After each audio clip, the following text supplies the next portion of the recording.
Hi, sweetheart. Hi. Good evening. I'm here. I'm here. It's time for us to come together for another lovely story time with Mommy Pine. Hello, my darlings. I see so many of you here today. Hi, Dice. Hi, LJ. Hello, Jay. Hi, Fairview. Hello, Bard.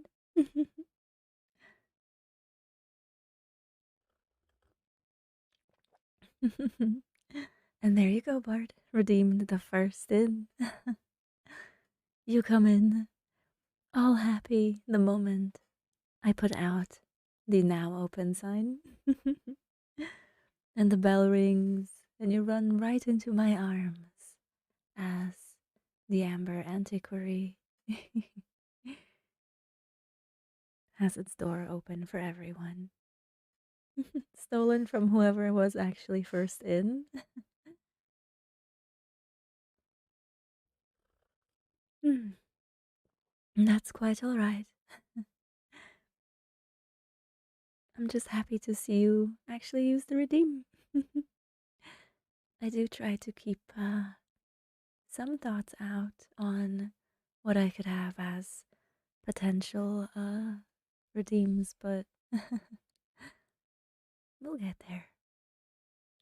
Bart goes first, then we go next in line. That's very sweet. It's not stolen, Bart. You earned it fair and square. Well, Bart really does have a special first place, not just in my heart, but I think in all of ours.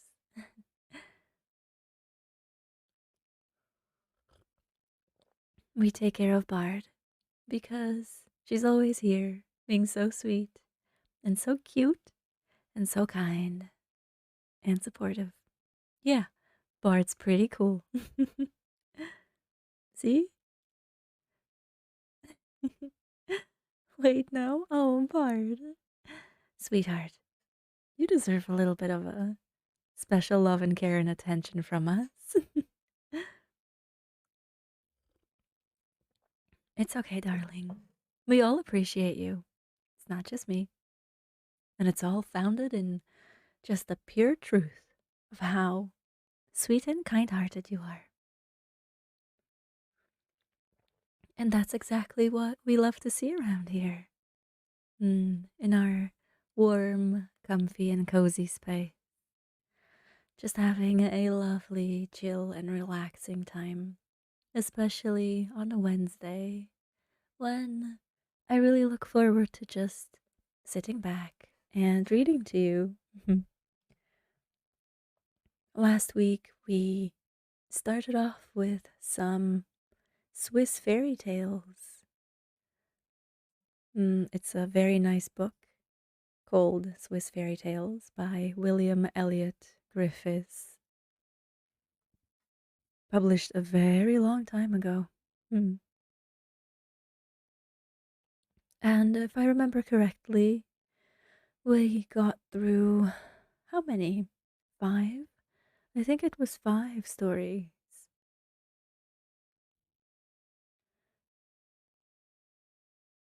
Mm. I'm going to listen to you read whilst playing some Genshin. I cannot linger on the pain of my wishes, or I will just stop playing altogether. Oh my god. But I feel your pain, and I know that you will recover from this. Because after all, you're a great gamer. You're going to have a wonderful time in Genshin, and at some point, we can always just murder together, right? You know how I feel about Genshin. mm. Usually, I do the ladies first for the door, but Bard always will have someone else open the door first for them, or they open the door first, however it goes. Hmm, I agree, Jay. Bard first. Doors, well, that's just secondary, and we'll figure it out as we go. Surprisingly American despite the title. Ooh, is that a plot twist? That our Swiss fairy tales are surprisingly by American people? Well, I suppose it does make sense, right? Because of how the first couple of chapters went, of how mm, the author describes stories of a Swiss family coming down from the mountains and heading over to America. It was quite interesting, I think. Hello, Pine, how are you? Hi, Fairview. I'm quite alright. I feel like as January goes on, every day is more busy than the last. So, if anything, I am quite happy to have a nice, relaxing evening with all of my darlings where even I can just sit back and have a comfortable stream. Something that makes me happy too. And there really is nothing quite like reading a couple of fairy tales. They're quite lovely. I'm interested in how many we can get through today. Maybe another five or four, depending on how long each of them are. For sure, I want to do at least three.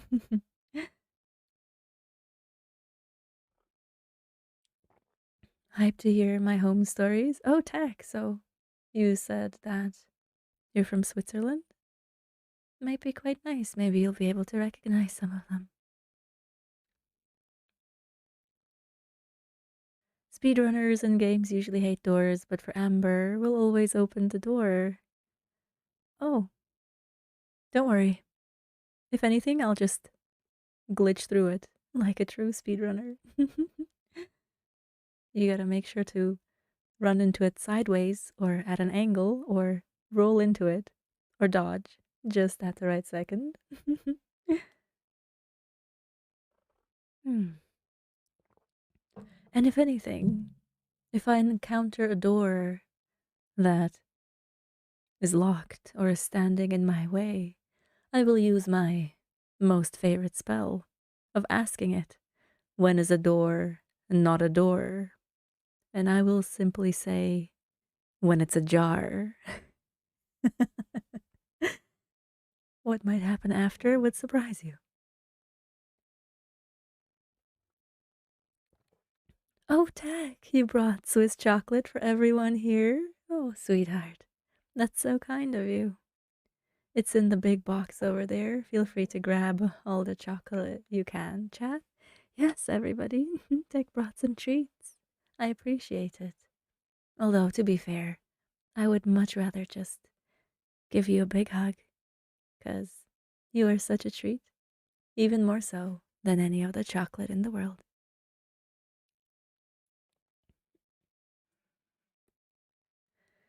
Hmm.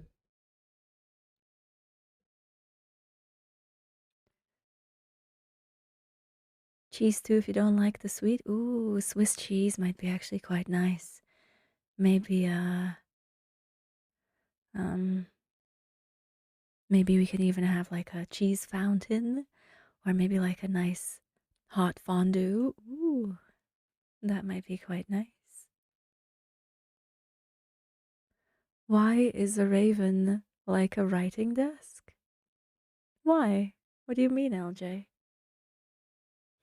I wonder, why is a raven like a writing desk? I don't know that one. Hi, Mookie. Hi, happy to see you here. Are you ready to come sit in my lap and be super comfy? Because I miss you. I would love to have my favorite pupper here by my side.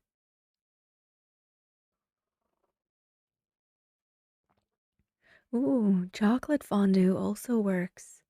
You know, uh, that reminds me of this one picture of a chocolate fountain, and there's this bird that just pressed its entire body into it, and the chocolate is slowly coating it. I've never had fondue before. Ooh, Fairview. I don't think I've had proper Swiss cheese fondue either, but it sounds so good. I've only ever seen other people do it, and I think I would really enjoy that. Just some nice thick warm coating of cheese. Especially with like some freshly baked bread. Ooh, I think I'd like that. Oh, the raven thing is from Alice in Wonderland.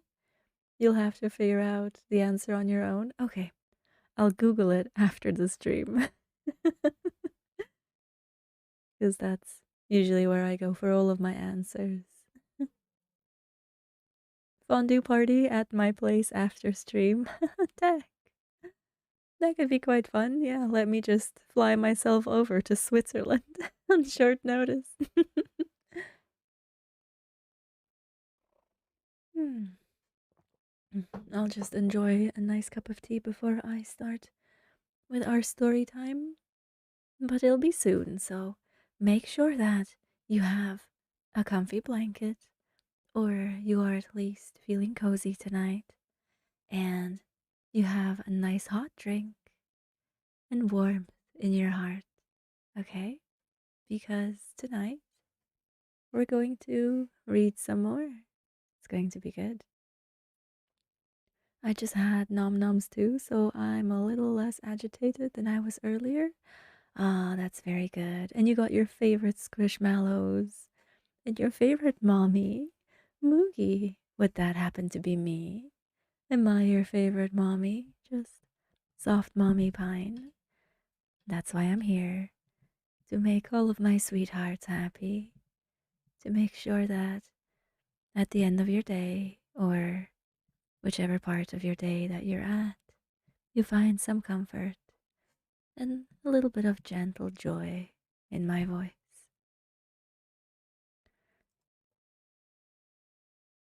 Okay, I'll put up a pinned message for everyone after each story, so get cozy and enjoy.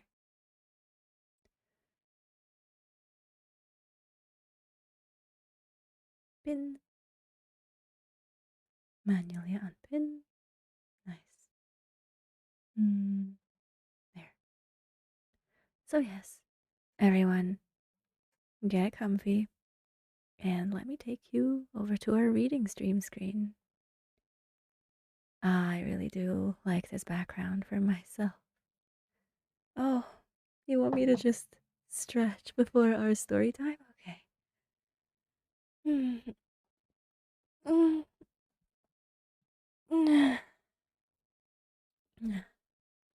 Very nice. And I will make sure to also sit properly. I think you might hear my chair squeaking because it's a little creaky these days. I feel like I'm very soon going to be needing a new chair, something more reliable and something more comfy. Maybe it'll be a nice goal for myself for this year. Oh, yes. Very good.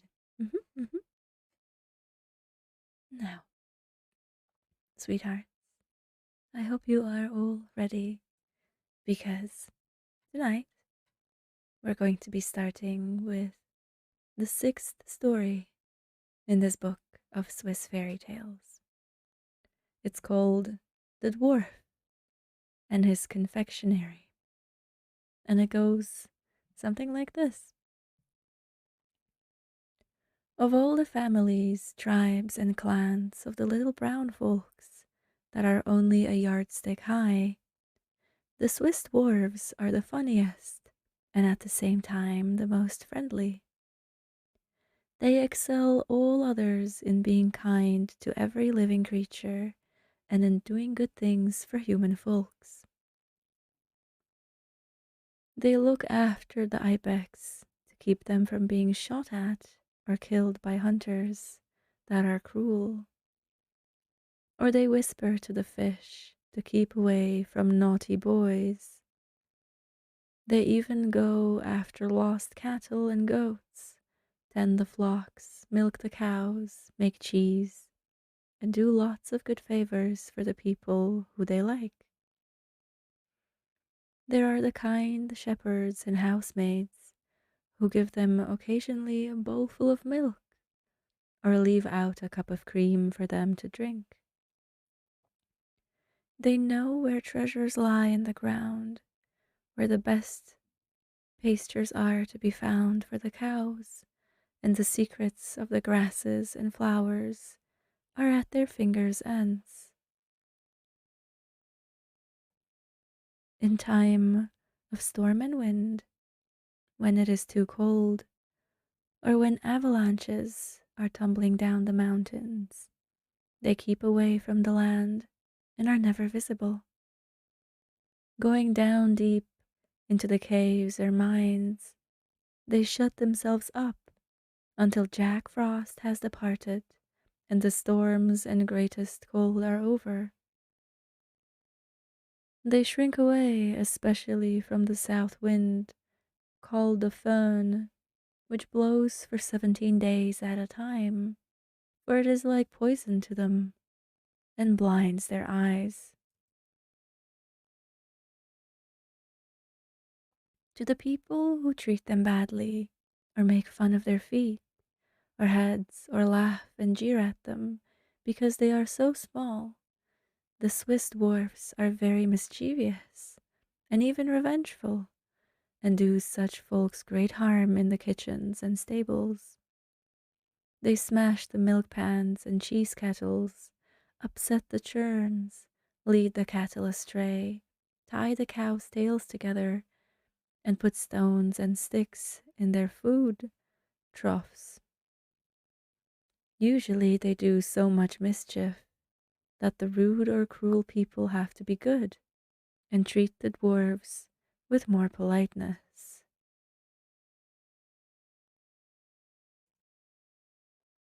As for their looks and the way they dress, the Swiss dwarfs beat all. They are web-footed like geese, but they cover themselves from head to toe with long green cloaks. They wear jolly red caps on their heads, which look like the cowls of monks. Most curious of all are their beards, which are thick and long, and often white as snow. 100 years or so ago, many stories were told by old folks about the dwarves.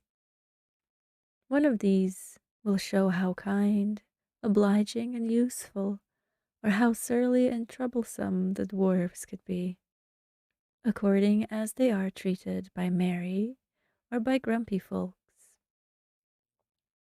For example, Mr. Hilty was a dairy farmer or shepherd who was always ready to treat a dwarf with a coconut dipper full of cream. Because of this, the dwarfs were willing, whenever he called them, to look after his herds when he wanted to leave his chalet in the high pastures and go down into the valley to sell his cheeses or to buy groceries. But by and by, Hilty, while he was a good fellow, became too inquisitive. He wanted to know the secrets of the dwarfs and even pestered them with questions. Then they warned him that they could not tell and that he must not ask. When he got too troublesome, the chief of the dwarfs thought it was time to give him a lesson. So one day, Hilty was invited by an old white beard to come and pay a visit to his cave. When the shepherd, who had grown rather fat, was very tired, after much climbing up and over the rocks, with much puffing and blowing, arrived at the cave, he had to stop and get his breath.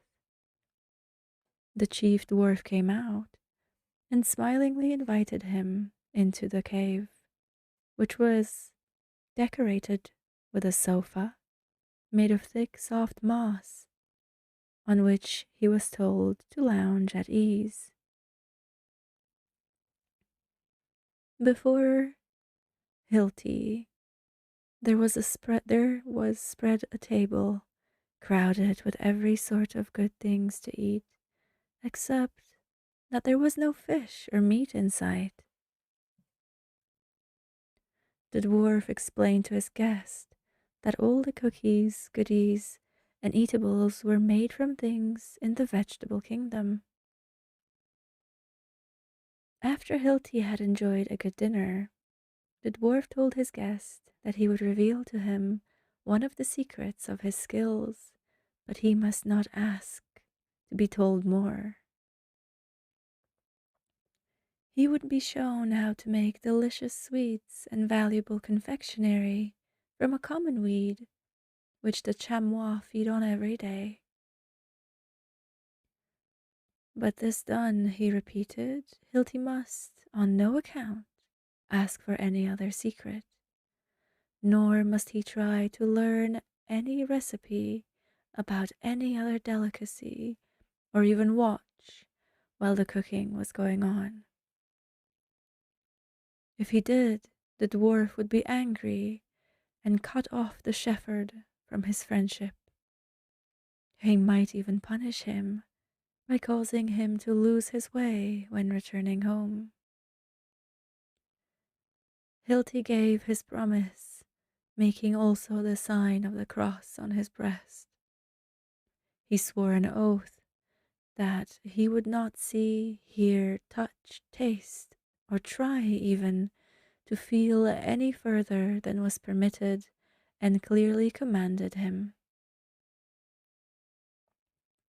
Trusting his guest fully, the dwarf first took a basketful of what we call Iceland moss, which grows so plentiful in the high alpine pastures. Then he showed how, with water and fire, he could make the delicacy known among us as Iceland moss paste.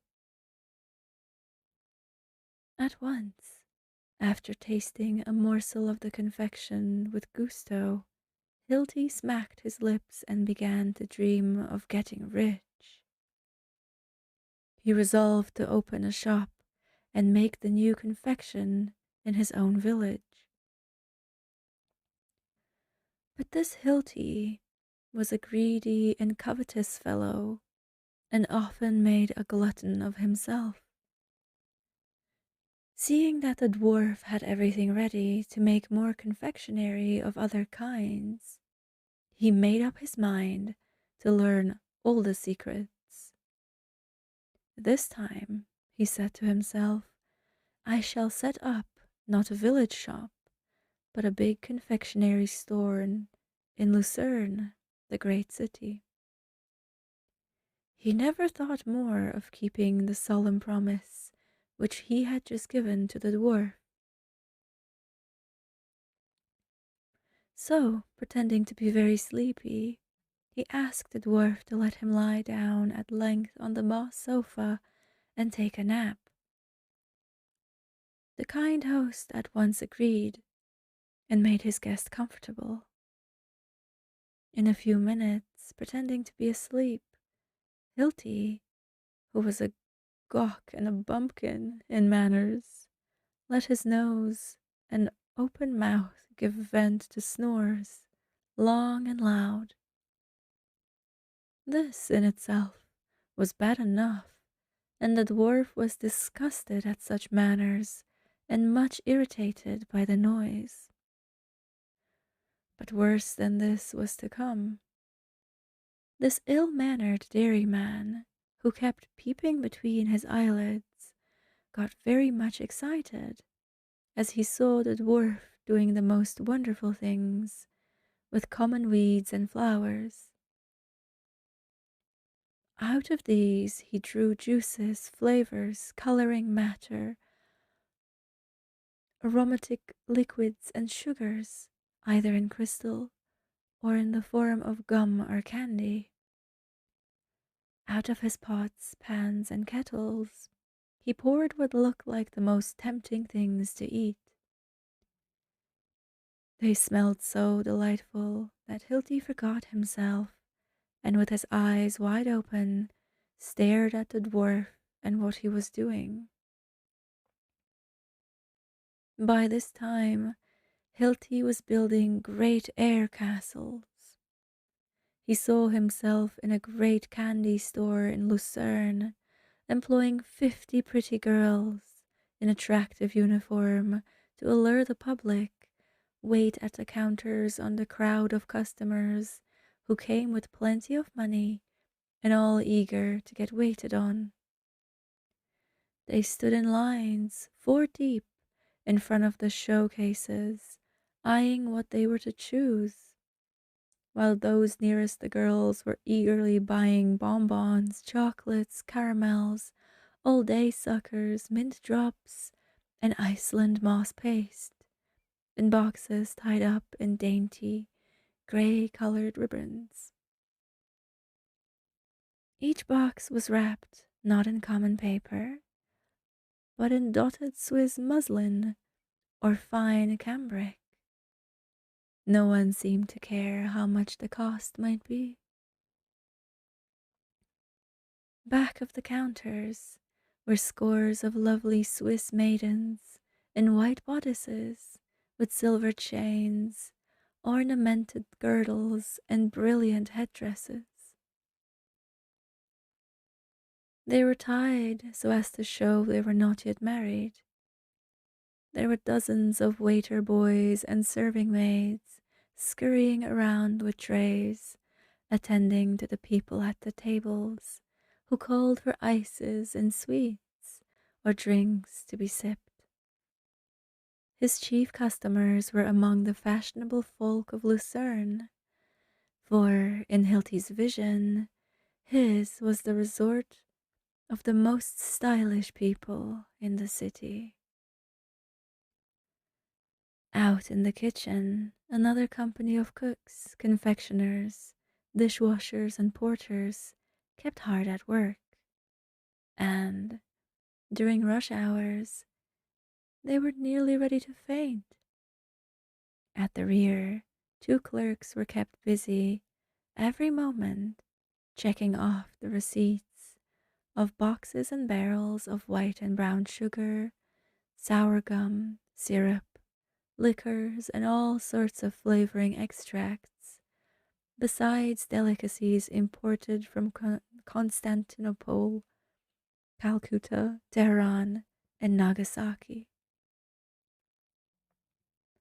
On the shop front, the plate glass bore the name of Jean Hilty in large gold letters, and below this one read, "The home of Hilty's famous genuine Swiss mountain confectionery and Iceland moss paste."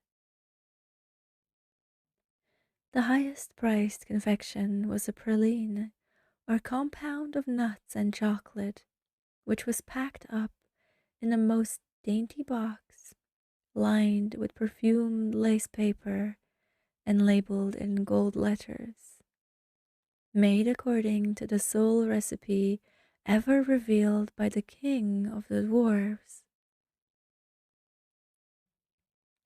The display in the big window of all the delicious things known to the confectioners, and many of them from foreign countries, advertised to be of private growth and imported in our own fleet of ships. Most astounding of all was the tableau over the main entrance. It consisted of a group of carved and gilded figures in front of a highly tinted background, showing the dwarf at the fire, with the well-spread tables and the dairyman as his guest. Out on the street, the crowd that stood on the pavement, gazing up to see this pretty picture in bas relief, was so great that the police had to make a lane and keep open a passageway through the press of old and young folks so that ordinary people could get through. So, for a half hour or more, inside the shepherd's brain, a moving picture show went on, as if a 5 reel film was being rolled off, and his imagination had spread the screen. The bright colors in this picture of the dwarf's candy exceeded any gallery of paintings known in Paris, or any panorama that could be made on canvas. In fact, the dairyman was so sure of the good time coming that, with his wide eyes open, he actually rubbed his 2 hands gleefully right before the dwarf. The next thing he did was that he so far forgot his promise as to be heard in his glee. Instead of holding his tongue in silence, he talked out loud to himself, saying, "Am I not a lucky fellow? By Saint Matthew, I am in luck this time, surely." Hearing the strange noise, the king of dwarfs turned around to look. In one hand was his skillet, and the other a ladle and a cloth, and with both he was holding a very hot kettle full of some liquid. In fact, he was just about to pour out the boiling chocolate over a dish of caramels made after his own recipe. But seeing the lazy lubber wide awake when he was believed to be fast asleep, the dwarf's whole appearance changed. Instead of smiles, in his usual happy manner, his eyes blazed with wrath like fire. His face wore one long scowl. He danced with rage and screamed out, "So that's the way you keep your word, is it? You ungrateful bumpkin. Take that and that." Then he flung the pot of hot chocolate at the fellow's head and followed up his attack with the ladle and cloth, batting him out of the cave. What happened just after that, the dairyman could never or would tell. He was so stunned that he lay insensible for several hours as he thought. The scalding from the hot chocolate made his face smart fearfully. Tearing off part of his shirt, he bandaged up his head and features as best he could, and then hobbled back home. It was weeks before his broken head was mended enough, and the ugly scars on his face had healed. At last he showed himself on the street, where the small boys made his life a burden. Henceforth, the neighbors nicknamed him the dwarf's guest, but he never set up a candy store. And that's the end of the 6th story. I hope you enjoyed that one, my sweetheart. You ungrateful bumpkin. Yeah, that was quite a funny little insult to throw at someone, alongside the scalding hot pot of chocolate, of course. Well, but to be fair, the man got what he deserved. After all, breaking a promise to a mountain dwarf probably wasn't going to be rewarded with any kind of kindness. Hot chocolate, French is best. Perhaps, though I believe a Swiss mountain dwarf may just disagree with you. I don't know what kind of chocolate I would find best. Though I certainly haven't had any hot cocoa or hot chocolate in a while. I still have some milk. I could make myself some hot jockey. Oh, yes, Bard. I think you absolutely should. I think it would be very appropriate right now after that story. Hopefully, no dwarves would show up in your home, and if they do, and promise to show you some of their secrets, I hope you would keep them.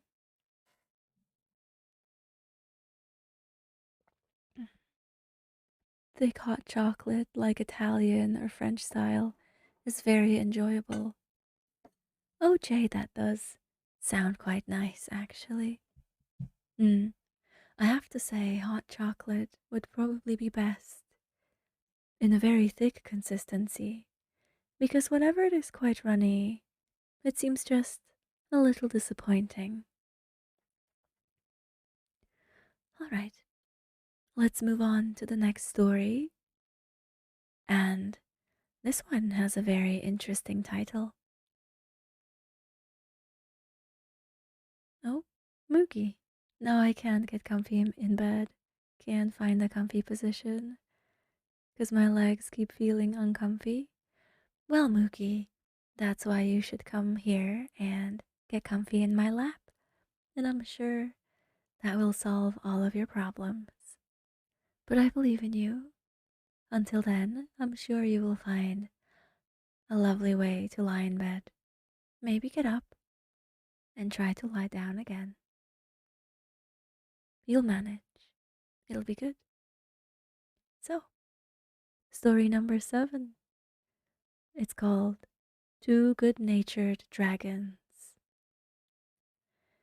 And it goes something like this. The whole family of dragons, they are scattered all over the world and have a very bad reputation. It is said that they feed on girls and will not taste anything but nice, tender, juicy maidens. If they try to eat old folks and grown up people, they get a stomachache at once. Then it takes many bottles of medicine, besides keeping them a long time on a baby's diet of milk and bread, while they are getting well, before they are in full health again. But when they regain their appetite, they roam around through the country, devouring maidens by the dozen. Then all the fathers that have lovely daughters must be on their guard. They keep their girls at home for fear that there will be none of them left. This habit of the dragons to relish on their bill of fare only lovely maidens makes the brave young men want to fight and kill the monsters, because with so few girls left, they fear that they may not be able to get wives, and without these, they cannot have homes or be husbands.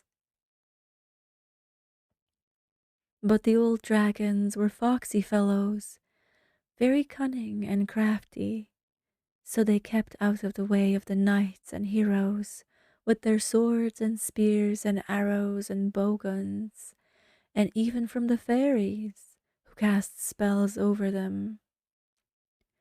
It was only once in a while that a lucky fellow like St. George could stick his spear clear down the monster's throat.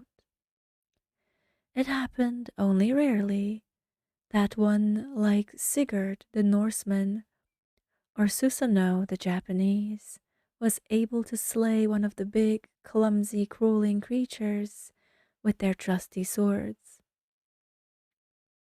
Happily there came, once in a while, a good-natured dragon.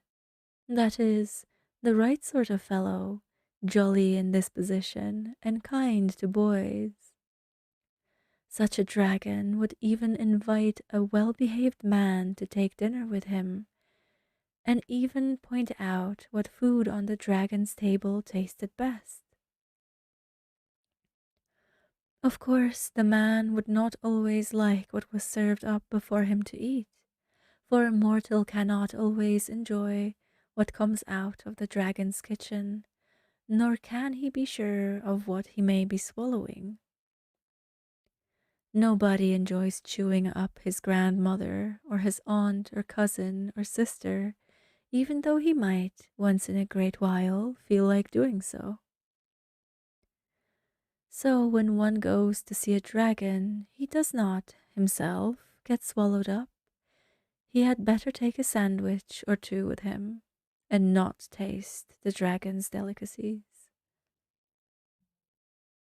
No pretty girl or plump young lady ought ever to pay a visit to a dragon's cave, because however kind and polite the monster would wish to be, to his guest, his appetite might be too strong for him.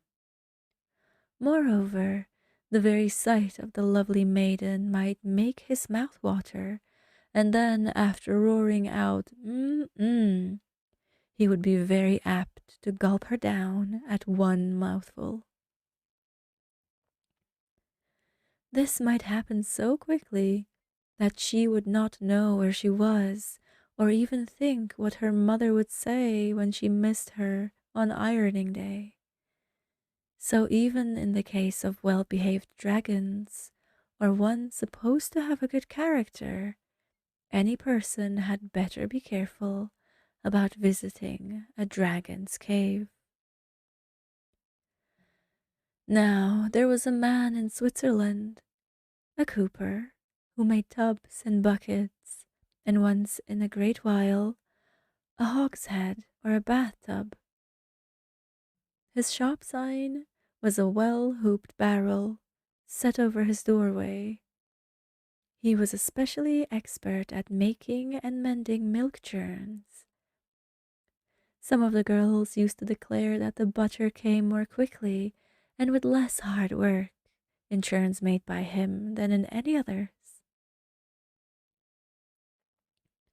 His name was not Rip Van Winkle, whose father, by the way, was born in Germany, but he had a wife with a bad temper. She had a great reputation for scolding.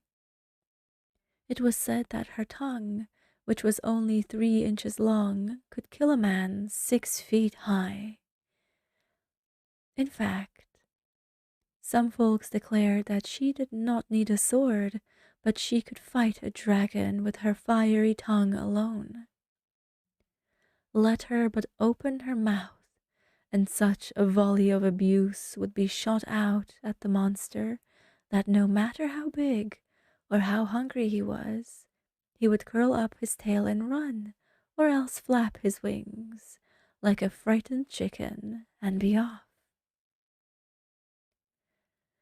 Now, when this cooper was asked how he felt about having such a scold for a wife, he used to make apologies and say, well, it was not always so. Once she was so sweet and lovely, and I wanted to eat her up. Then, after a minute or two, he would add, and I have always been sorry ever since that I did not do it. When his wife heard of this, she called him the son of a dragon and a woman eater. One day, the cooper received an unusually severe punishment, not at the hands but from the mouth of his wife. This, however, he richly deserved, for after drinking with his companions all night, she had found him lying in the gutter. After she had rolled him over like a flapjack to see if the drunken lout was her husband, he got up looking very sheepish. Then he promised to work hard that day. So she went back home to get his breakfast ready. But instead of going to his house or shop, where the wood shavings smelt so sweet, he resolved to take a walk to get rid of a splitting headache. So he scrambled up the mountainside, expecting on his return to tell his wife that he had been out in the woods looking for timber to make hoops and barrel staves. He hardly knew where he was going, for he was stupid and half dizzy from so much drink from the night before, and pretty soon he slipped and fell. Over and over he rolled until, coming to the edge of a precipice, he stumbled and slid far down into a bog. This cooled him off and brought him to his senses. He tried long to find the way out, but could see no hole or cleft in the rocks. After a while, he saw what looked like a tunnel, or it might be a grotto. Entering in and peering about him, he discerned four great round lights like moons. At this, his heart began to beat, his blood to swell in his veins, and his hair to rise, nearly knocking his hat off. He saw two streams of fire issue from beneath and between these shifting, shining orbs. After a few seconds, he saw clearly two dragons that were breathing out streams of fire that nearly scorched off his eyebrows, while the sulphurous smell nearly knocked him over. At this, the cooper made the sign of the cross and prayed for protection. Thereupon, both the dragons that had got their jaws ready to swallow him shut their mouths. They crawled up gently with their tails down, and they gave him to understand that they were friendly by licking his hands and feet. This they kept on doing until all the mud into which he had tumbled and which had stuck to his clothes was entirely gone. It was almost like taking a steam bath. As the winter came on, the appetite of the dragons became less ravenous, and they ate little. Like bears and marmots, they went into their cave and kept very quiet as if asleep.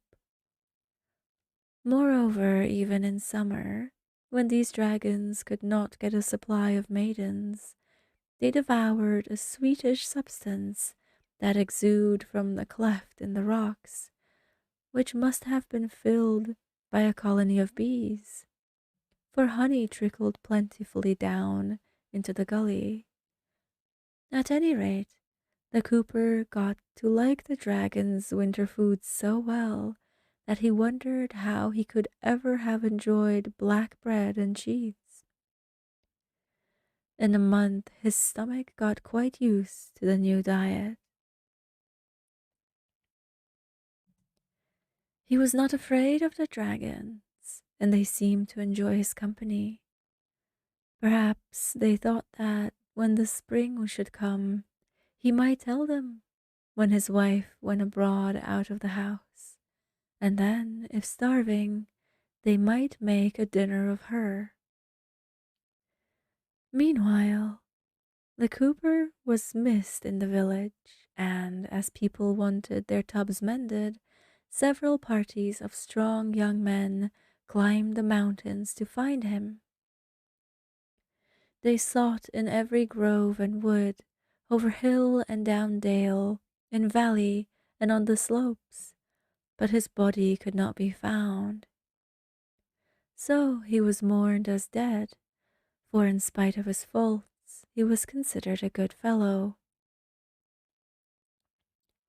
But in springtime, when the sun began to climb high in the sky, and the sap rose in the trees, the flowers bloomed, and the cows went with the cheesemakers to the higher pastures, the two dragons grew restless, and their appetites came back in full force. Hoping to catch a nice maiden or two, they began to stretch and roll and to writhe and tumble. They flapped and furled and unfolded their wings until they felt ready to soar and swoop with all their former skill. But this time also the cooper began to get homesick. Even though afraid to meet his wife, he was longing to see his children after his long absence. He had got very tired of looking only on rocks and the walls of the ravine. Moreover, the dragons did not seem to be as sociable as at first, and they amused him no longer. Besides, he wanted to see his neighbors again, to tell them of his adventures, and even to pose as a hero. He feared, however, that before he tried to get away, the dragons might still eat him up, for they snorted and bellowed and rubbed their stomachs with their forepaws as if hungry enough, indeed, to swallow a horse with its harness on. One warm day, the cooper heard afar off the echoes of the alpine horn. He listened with delight to the yodel music as the shepherds called their cows and goats. As he was wondering how he could get out of the valley and whether the dragons would let him go, he saw the larger ones of the two monsters unfurl his wings, which were as big as a windmill's sails. He flew straight up in the air, and when near the blue sky, circled about a few times, like the carrier pigeons which the cooper had seen at home. Then, careening far away, he disappeared in the dim distance beyond. No doubt that day some poor daddy, on coming home at night, missed one of his daughters. The cooper had noticed that both the dragons had been roaring with hunger for several days previously, and now he had his fears. So the cooper watched his chance, determined not to let the other dragon get away without his stealing a ride on that monster's back. He knew that a man's weight for a dragon to carry in the air would hardly be felt so much as that of a feather. For the dragon had the power of a catapult, the strength of a rhinoceros, the roar like a lion, teeth like a tiger, fins like a fish, claws like a falcon, wings like an eagle, and scales like an alligator. In short, a dragon was a whole menagerie in itself. So, watching his chance, the cooper, at the very moment that he saw the second dragon unfold his wings, grabbed hold of his tail, and, though it was slippery, he hung on to this for dear life. Far up in the air, the monster flew, at first very high, and then low, as if he knew where the cooper lived. Then, coming near his village, the monster swooped down near the earth and dropped his burden gently on the top of a wagon loaded with hay. He was off before anyone could let fly an arrow from the string, or shoot a bolt out of a bowgun, or say, "By Saint Matthew." As the cooper climbed down from the hay wagon, all the ducks, geese, and chickens set up a concert of welcome. Donkeys brayed, and cows lowed, and dogs barked, and cats meowed. His wife, instead of scolding him, threw her arms around him and wept for joy. His children gathered about, and so held his arms and legs, that any cat could not get near to rub her sides against his limbs. All his neighbors and friends welcomed him back in the light. The next day, his shop was filled with leaky tubs and churns that had lost their hoops and barrels that needed new staves. In addition to his old work awaiting him, the orders for new utensils came in so fast that he expected soon to be a rich man. He was so grateful for his deliverance and safe return, and for his continuing prosperity, that instead of hoarding up his money, he presented to the church in his village a beautiful silver communion service on which two dragons were engraved. But his happiness was but for a short time, for his stomach had changed and could no longer digest the ordinary food of mortals, not even buttermilk, and as for cheese, it nearly killed him. Feeding so long on honey and dragon's food had ruined him for liking any other articles of diet. In vain his wife cooked everything very nicely and offered it in the most tempting form.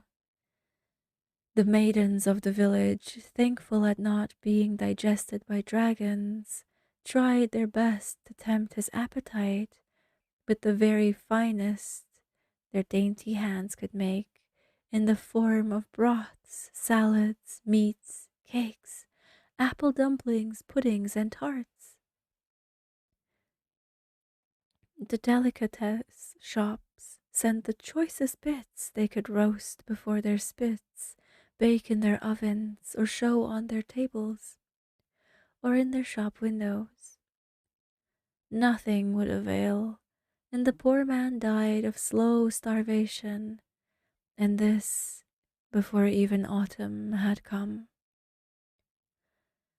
After so sad an event, the popularity of even good dragons waned, so that it is hard nowadays to make anyone believe there were such creatures that are named in encyclopedias. It is now the firm opinion of most Swiss folk, old and young, that the only good dragon is a dead one, while those neither dead or alive, but only painted or in fairy tales, are good enough to know about. And that was the end of the story. Mm. I hope you enjoyed that one, my darlings. Stories about dragons and maidens. Where's Aaron when you need him? Indeed. I quite enjoyed that one. It seemed like the dragons were blamed for everything in the end. Although, what can we say of their diet if it changed a man so profusely that he could no longer eat anything but honey and whatever it is they were serving him? I guess I'm not a good citizen because I like them flyboys. Oh, Tech, I'm sure you are quite fine. Though, to be fair, I am very fond of dragons in any lore, in any shape and form as well. May they be dragons or wyverns or worms or any kind, as long as they are majestic, powerful, wise, scaled, with fierce talons and massive wings. I think I would quite enjoy that. I would say that dragons in general have this majestic, ancient feeling. Mm. Or maybe I just enjoy Dungeons and Dragons too much.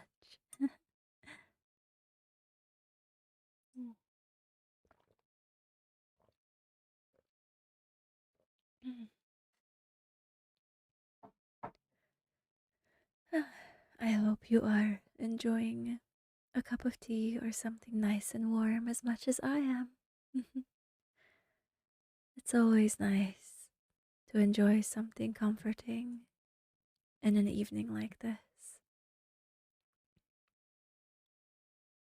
How the heck do they get the dragons into the dungeons, anyways?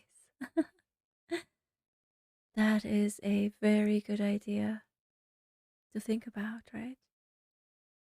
What kind of mechanism or contraption would you need to get a dungeon big enough or prepared enough to accommodate a full dragon? I would think that some kind of shrinking spell would be necessary to reduce this creature to the size of a kitten. And then, in the palm of your hand, you very graciously carry it into your own dungeon of choosing. Or perhaps it is the other way around, where a dragon lays, a majestic dungeon is simply constructed around them. I suppose we will never truly know the answer to that, but we can always guess. But now, let's move on to our eighth story with the title The Frost Giants and the Sunbeam Fairy. And it goes something like this. Many people think Switzerland the most beautiful country on earth. It is certainly the world's playground. Every year, many hundreds of thousands of persons from various countries go there to spend either the winter or the summer. They come to enjoy the good sleep that comes from the bracing air, to climb the high peaks, to see the flowers, to hear the echoes of the alpine horn, to ride over the mountain roads, or to be whisked up on electric railways to summits among the clouds. With most of the tourists, the effect of the sharp atmosphere is to whet their appetites even more than their wits, but perhaps this is what they seek. The sick and the well alike get vast benefit. They think it great fun to find so much ice and snow, and also so much sunshine, as if winter and summer like to play together. In February, hardy and strong people enjoy sledding and sliding, besides skis and skittles, and many other merry sports. Children go out on sleds with almost nothing on them to enjoy the air bath. Yet Switzerland was not always a flowery playground, rich in splendid hotels, where the boarders' bills catch the spirit of the place and become mountain climbers. For ages, it was a sort of North Pole set in the middle of Europe, frozen in tight and fast, and with mountains of snow and rivers of ice where no animals could live. In this age, everything was white. Then there were no animals, men, women, children, or babies. No flowers, no birds, no fish, no farms, no vineyards, but only dreadful cold all the year round and for millions of years.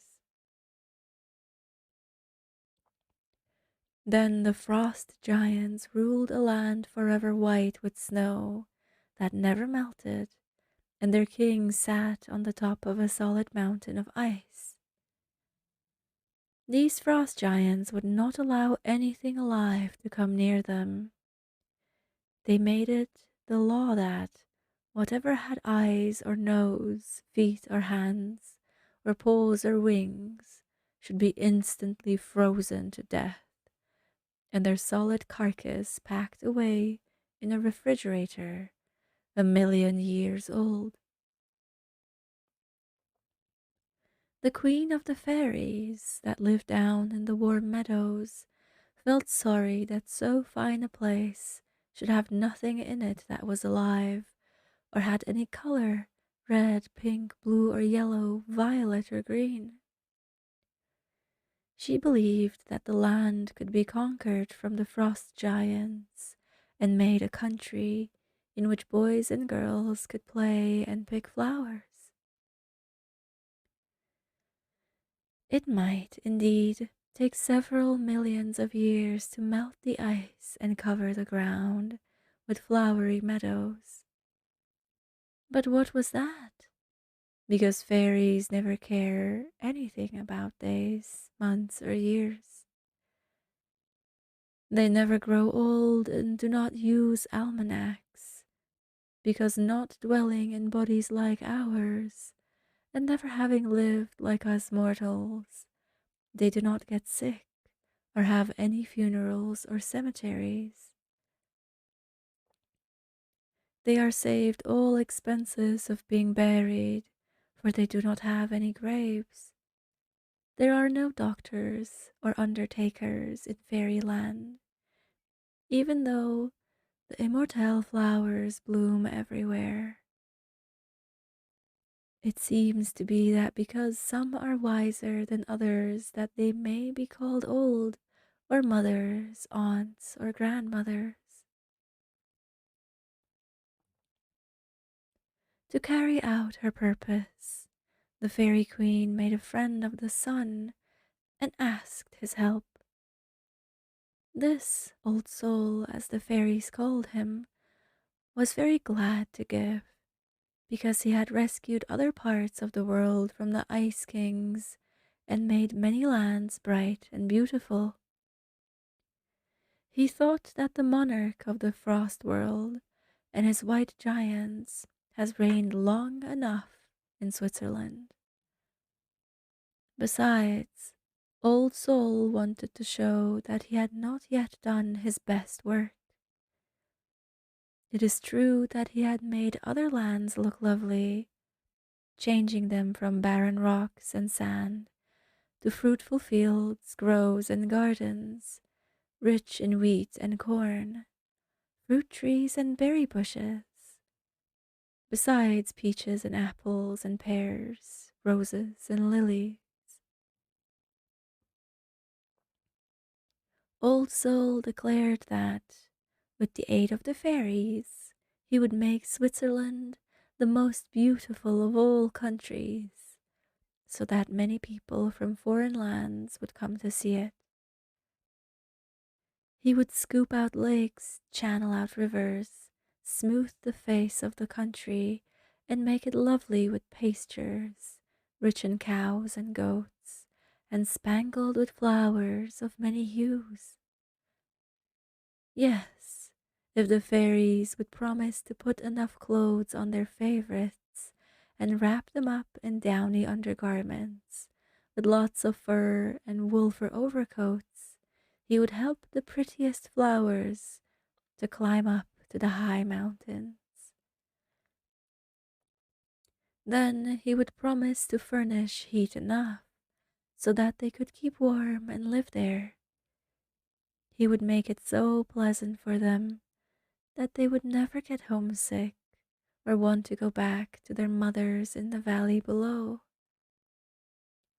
In spite of the frost giants, the storms and winds, the tempests and the icy breath of the giants, these flowers would bloom and nod and laugh and defy all enemies. What was even more wonderful, Old Soul promised that every flower, as it climbed higher, should have a richer color on its cheeks, so that all the world would wonder. Then the plants in the warmer regions lower down should envy the brilliant faces of their sisters so high up. In fact, it was to be a beauty contest. Nothing venture, nothing have, should be the rule. They might not grow to be so tall. Their feet might be larger, for they would need strong toes to hold on tight to the ground.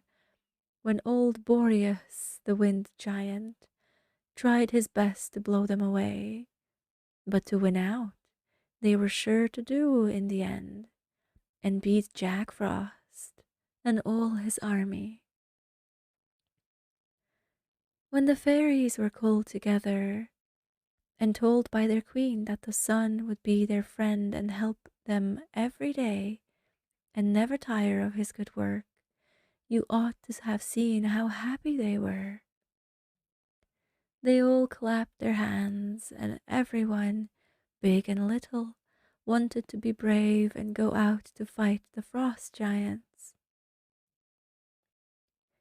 Each volunteer said, "I am not afraid. The frost giants can't freeze me."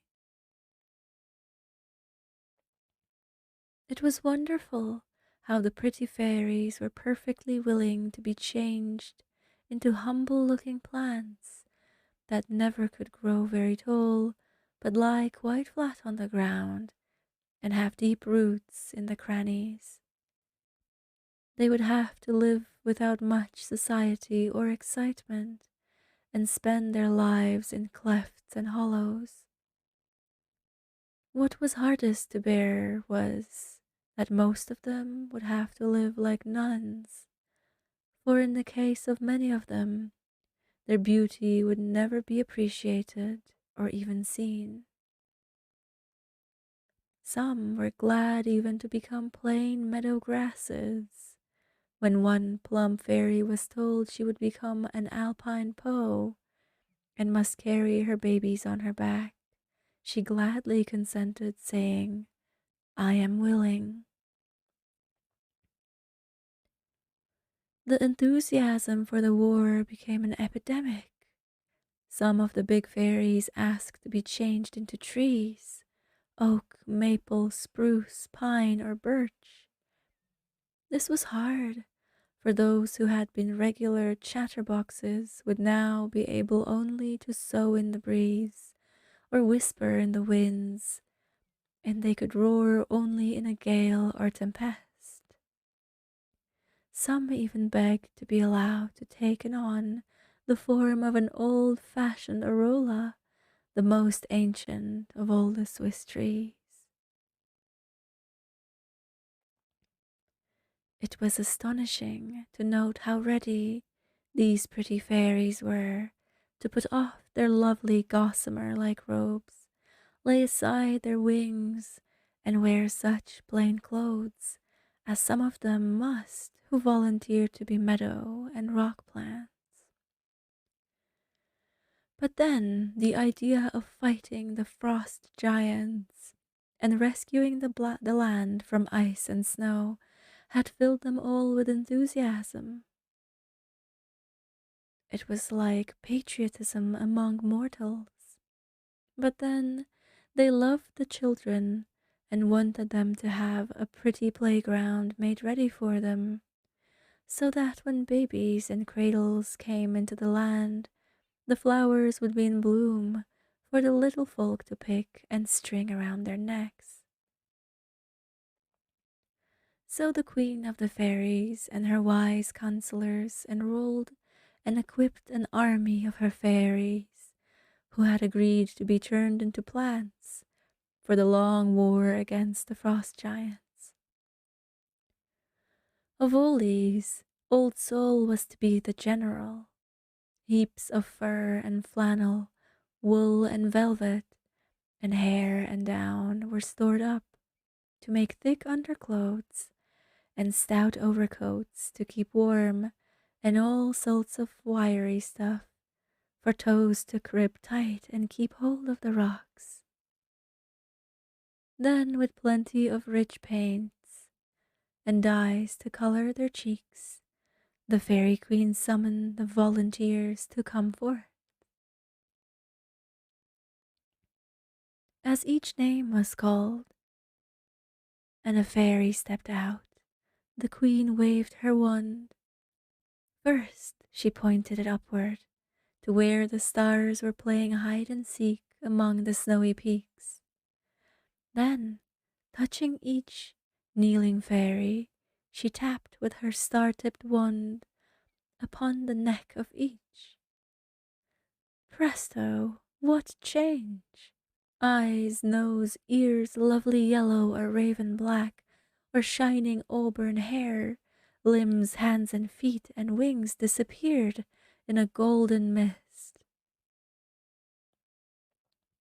When one looked again, there was, where each fairy had kneeled down, a flower. Never was the like seen before in all the wonderful floral world, either as to the kind or blossom or the shape of the stalk, leaves, or petals of the plants.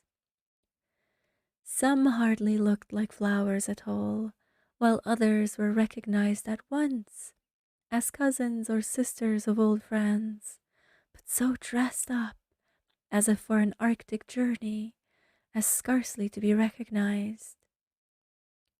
One had a family of little folks on its back, as hairy and furry as a goat baby, whispered one fairy to the other.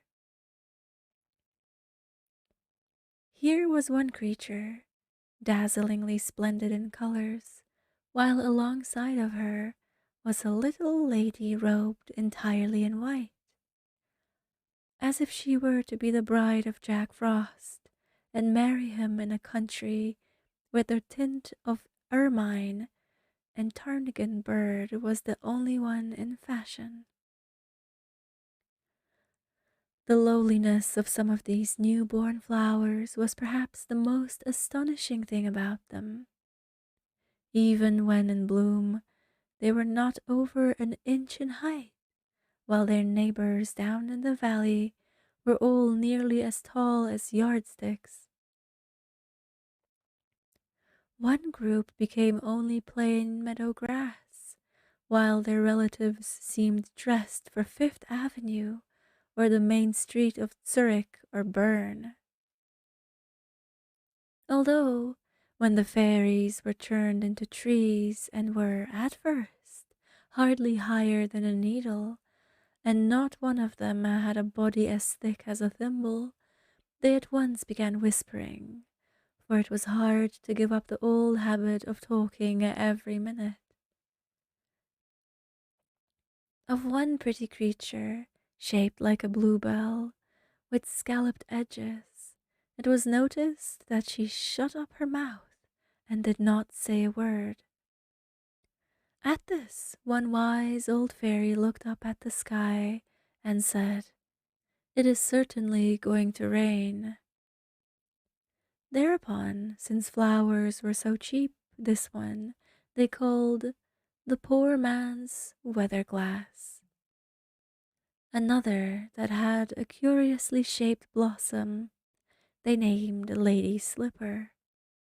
To still another, very reddish, tufty, and strong, they gave the title of Princess Feather, while an unusually pert and active one that had a very expressive face they christened Johnny Jump Up.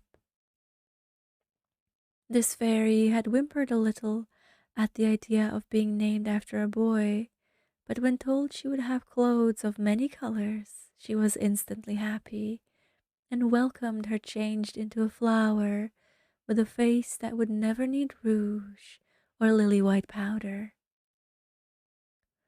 While these, thus far mentioned, were mostly valley or pasture flowers, and not expected to live very far up the mountain slopes, several others volunteered to lead what some call the forlorn hope, but they were too full of pep for that and took the name of the advance guard. These were especially equipped for fighting the cold. These were the Edelweiss, the Alpine Rose, and the Octopetala. They were made so frost-proof by fur and thick clothes that they could laugh in the very faces of the frost giants and dared them to do their worst in trying their best to freeze them out. Of the one that seemed done up entirely in white flannel, and that kept its blossom in a bunch like a rosette, everybody knows, for it was the Edelweiss, proud of her name, the noble white.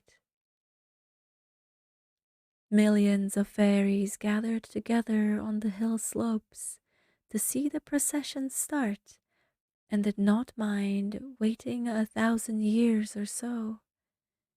They hung on bushes, sat on top of rocks and boulders, and on the tree branches, or stood or hovered wherever they could get either a peep or a good view of the fairy flower army that was to march up to the heights and wrestle with the giants. Some wondered how the battle would go, and if the war would ever end. Could they possibly march up the mountain sides and hold their own amid the blasts of winter and amid the eternal snow and ice, and win the land now covered up? Not a sign of field or pasture or road, or any space clear of snow was then visible.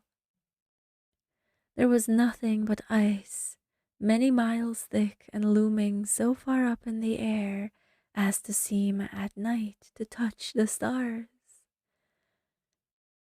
The jagged rocks, splintered by the lightning, and the mountain sides, clothed with glaciers like armor, and which were billions of tons in weight, seemed very forbidding.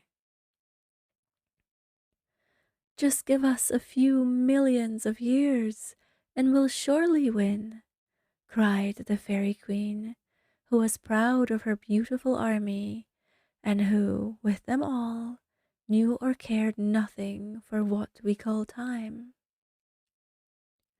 Fairies never cry, but some felt as if they might weep to see so many pretty flowers killed, as they feared they would be. Even the idea of the chills and shivers they would have to suffer made some of the timid ones feel creepy. Even suppose they could survive ice and frost, and they could, and the cold breath of the strong winds that might uproot them, how could they resist the avalanches that might overwhelm and crush them? If whole forests of giant trees were often leveled like eggshells and flattened like flounders by these rolling terrors, or torn up by the landslides, or ground to gravel by falling rocks, or carried away by landslides, how could tiny and tender flowers hope to escape? But the Fairy Queen knew the power of her friend the sun, and the tenacity and perseverance of her flower children. So, laughing at such forebodings, she bade the lovely flowers and little trees begin their march. Their orders to advance were steadily forward and upward. They were to hold the ground gained inch by inch. They must even try again and again to split the rocks and be willing to suffer cold, wet wind and not be out of sorts or show bad temper when it rained too much or the clouds hid the sun. They must take advantage of every nook, crevice, crack, and cranny. Don't be alarmed, said one wise fairy to her neighbor. I'll warrant you they will pretty soon complain that it is too hot, and sometimes even ask the sun to veil his face with clouds. When the evil imps that ride on the Föhn or South Wind visit them, one or more will be eager to marry a frost giant to keep cool. But the other fairy said, that is only gossip, as she did not believe they would ever be sorry and want to change back. When, after their first victories, the goats and cows should come, and the birds make their nests, and men and women arrive, and the boys and girls play, these fairies, thus changed into flowers, were not to object to have their stalks eaten up by the cattle, or their seeds to be swallowed by the birds, or their blossoms to be plucked by the children. Even when they should come to their best bloom and seem too pretty to be touched, they were to welcome the cows and goats. To all these directions, the new plants, trees, and flowers nodded their heads, and the war began. The oldest fairies went back to the vineyards, groves, forests, dales, and meadows, in the lower lands of sunshine, of mild climate, and of fair weather, and the battle was on. Several millions of years slipped away, and some of the fairies in the warm countries had almost forgot their cousins in the high Alps. Then it happened that some thousands of them made up a party to go and visit what they had once left long ago as a polar region of thick ice where no land was visible. What a change, and how lovely! When they reached Switzerland and looked over the landscape, they could not, at first, believe their own eyes. True, it was midsummer when they arrived, but as far as the eye could reach, they beheld valleys and meadows spangled with flowers, from which floated the sound or echoes of tinkling bells, where contented cows and goats were browsing. On the sweet perfumed air, where wafted the aromatic odors of the delicious herbage freshly cropped by the cattle. Pretty houses on the flat spaces or perched on the hill slopes told of happy homes. Children were playing games or picking flowers.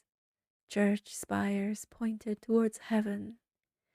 In one village, a great long parade of sleek cows, their well-groomed coats shining in the sun, and one with a milking stool between her horns, was moving up where the grass was most luscious. Donkeys and horses, laden with cheese and garden produce, were moving in lengthened lines to the markets. Here and there, castles, chalets, bridges, church spires, and thickly clustered houses told of villages, towns, and cities. For man was now in possession, and all the world rejoiced. It was like an heiress receiving her fortune, for human beings thus to enter into the enjoyment of the lovely landscape and beautiful country which the fairies had helped so gladly to create. And that's the end of the story. Hmm. Thank you for the follow, Casey Guy 101. I'm happy to see you. Welcome in. I hope you enjoyed the story time and will continue to do so with me. Oh, and thank you so much, Nano Bear, for the gifted sub. You are simply too sweet. I really do appreciate the gift.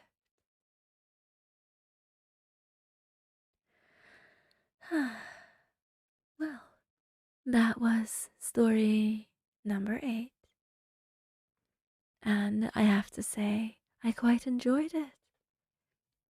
It really gave a beautiful description of a cold landscape such as used to be Switzerland, and its beautiful and quite magical transformation into a thriving land filled with flowers. I think it was quite beautiful to imagine all the different colors of flora just making their way up the mountains and taking root in places where one might not imagine anything to grow. I was surprised by how often they used millions as a word. You know, LJ, I haven't actually noticed, but that is quite curious as an observation. It feels like such a modern word. Hmm, I suppose that would make sense, especially now where we associate millions with just, I suppose, money and millionaires. Though perhaps back in the day,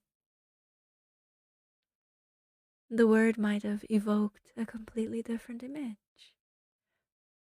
Maybe it was the biggest one they could think of. Mm. I'll have some more tea before my next story.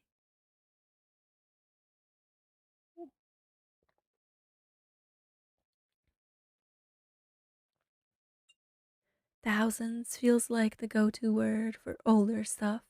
Hmm, perhaps, yeah.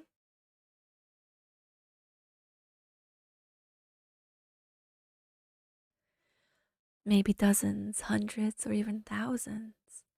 But to go into millions? Yes, that is quite a big word.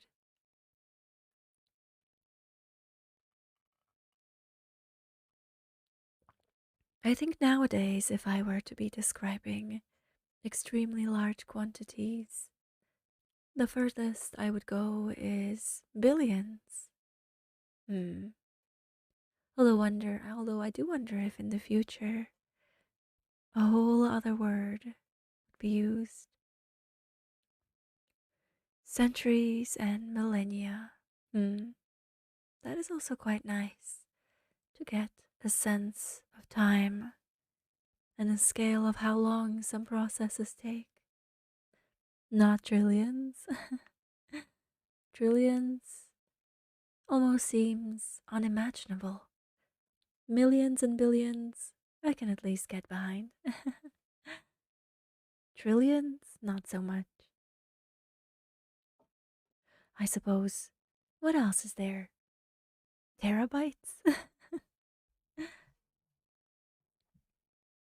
But I suppose that would be of a different quantity altogether. Alright, let us get back to story time, yeah? Yeah, very few things can be measured in the trillions. Hmm, perhaps the grains of sand on a beach, or the stars in the sky. But I suppose that would need an even bigger number than trillions. Though, as for numbers, the next story is number 9, The Fairy and the Cuckoo Clock.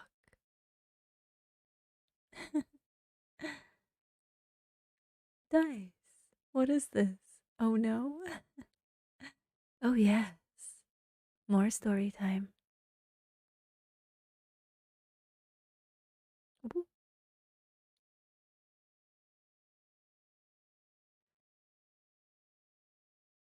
The Fairy in the Cuckoo Clock. As a rule, and certainly with most fairies, mortals are considered to be very stupid. In fairyland, the reputation of human beings as dull witted and slow is a fixed tradition. Wait.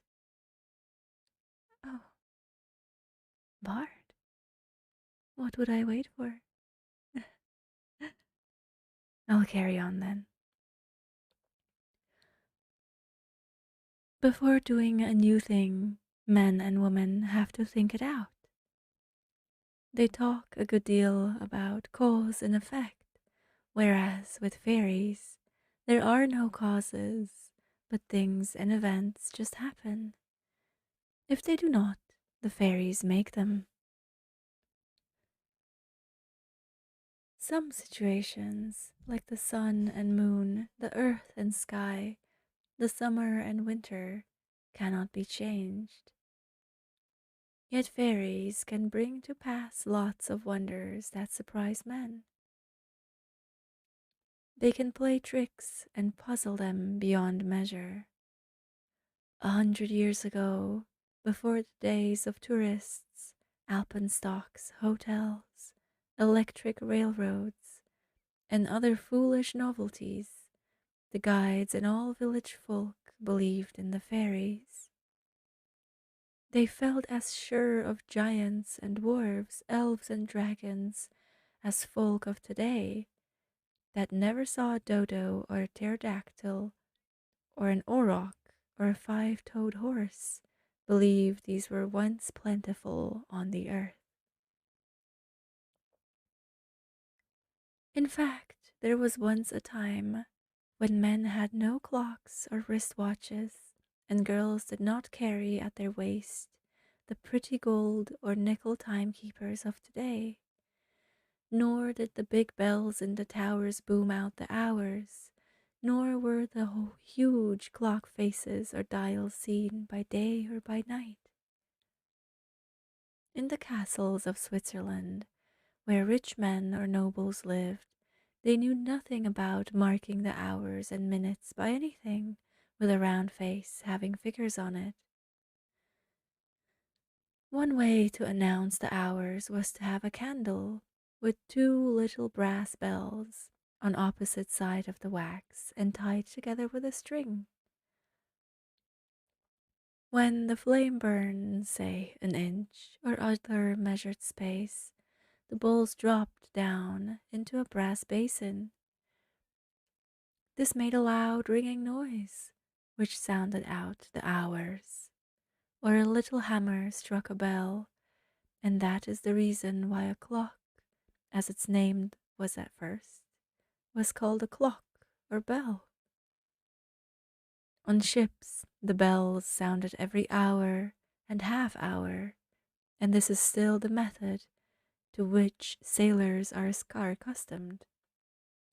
8 bells, marking the end of one of the 3 periods of 4 hours each, into which the day is divided. The fairies could always tell the time, as well as men, by the sun, but they were more interested in the moon and stars, for night was their joy time. The common people had no word for a minute or a second or anything less than an hour.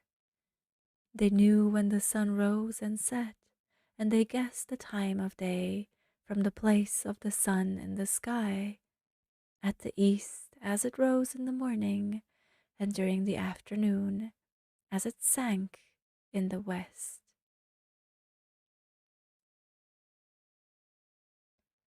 After the alpenglow, or rosy light that flushed the mountains like a maiden's blush, the fairies came out to dance in the meadows. They always went away and disappeared at sunrise, for the dancing fairies would be turned into stone if the sun's rays struck them. It was even worse for them than for mortals, who, even amid the ice and snow, when climbing high mountains, might be sunstruck and die. One family of the flowers they named 4 o'clocks. But by and by, men learned that they could set 2 sticks in a line north and south, and the shadow line from one stick would touch the other. They called this time 12 o'clock or noon. The old men also took notice that, in the long days of summer, the sun lengthened, and in cold winter shortened its shadow. They were thus able to count the days before the flowers would bloom in the springtime. Then the yodel music would sound, and the cows would be driven to pasture up in the high mountains. From this noon shadow of the sun, men got the idea of the sundial. Placing a round disc or plate made of brass or copper on a stone or post, and setting on one side of it a metal pin, they noticed the sun's shadow going round it in a circle. on the spaces they marked the hours. Soon it became the general fashion to have sundials in the gardens. Yet all the time the fairies laughed at mortals and declared that if they could live on the earth during the sunshiny hours, they would be able to tell the time of day from the flowers and the sun's place in the sky. So, just for the fun of it, whenever they noticed a new sundial of brass or stone set up in a garden, they invariably held a ball and danced around it all night. Once in a while, they went into a church when no one was there and walked and sported around the hourglass in the pulpit. Of the arrant stupidity of some mortals, the fairies became finally and perfectly sure when one night they gathered together for a merry dance around a new sundial. This had been placed only that day in a garden owned by an old fellow who was reputed by his neighbors to be a very wise man. The fairies were interrupted in their plan of playing Ring Around a Rosie when their sentinel, set to watch, had seen a strange sight and called out a loud alarm. Now, this funny fellow had a name which, if translated into English, would be Soft Pudding. He was a kind hearted chap that loved the birds and his pets and children, but he was most absent minded codger. He never knew where his hat was when he went outdoors, so his wife tied it by a string onto his buttonhole. So she did the little children's mittens with a bit of tape over their shoulders. Yet he was a delightful daddy, and all the little folks loved him. Mr. Soft Pudding gladly paid the bill for his new toy, the sundial. He was so overjoyed at the idea of telling time by a shadow that he talked about it for hours. Indeed, he was so absorbed in it that he forgot all about the sun and the necessity of its shining, or that daylight was at all requisite for his enjoyment in looking at the sundial. So, on one cool autumn night, old Soft Pudding put on his cloak, lighted his lantern, and walked out into the garden to see what time it might be. Fool that he was, he found that as he changed the position of the lantern, its rays every time cast a new shadow. Instead of it showing one time, it looked as if there were several times marked by the pin, and as if everything had gone wrong. Then, for the first time, the idea entered his head that the sundials were for use during the daytime only. Who would have thought it? He cried as he tramped back into his house, hoping his wife would not know the object of his errand and laugh at him. But he did not tell her, and she thought he had gone out to look after the cows. But the fairies were irritated and in bad temper because they had been driven away by this intruder on their pleasures. They laughed at his stupidity, but their vexation was plain to be seen. He might as well have had a wooden head, or one made of a squash. This only shows what fools these mortals be, said one fairy to another. Oh, don't be angry or sneer at him, said an old fairy, who was a famous inventor. Stupid though he is, he and his wife had always been kind to us fairies. Leave him to me. I'll put another idea in his head. For the sake of his people, I'll teach him to turn the dial upside down, turn its face outward, and put hands and fingers on its face, with wheels inside and weights below. Then he can always have what he expected this evening to do, and tell the time at night as well as by day. And I'll make the new contrivance sing. No longer shall a timekeeper be called a bell to strike or sound the hours. I'll put a bird inside to fly out and call out the hours. So, the next night, the Queen of Fairies took counsel of the owl, the wisest of all the birds, and also as fair minded as a judge, who is just to all and the favorite of none. The owl decided that the cuckoo would serve best, and could be most depended upon always to come out, flap its wings, and chirp out the proper numbers of the hours. The Fairy Queen was surprised. How can you, Sir Judge, nominate a bird of bad character? The cuckoo is a pirate. Does it not lay its eggs in the nests of other birds? How often, besides stealing their homes, it throws out the eggs of their rightful owners, and because of this robbery, the birdies die.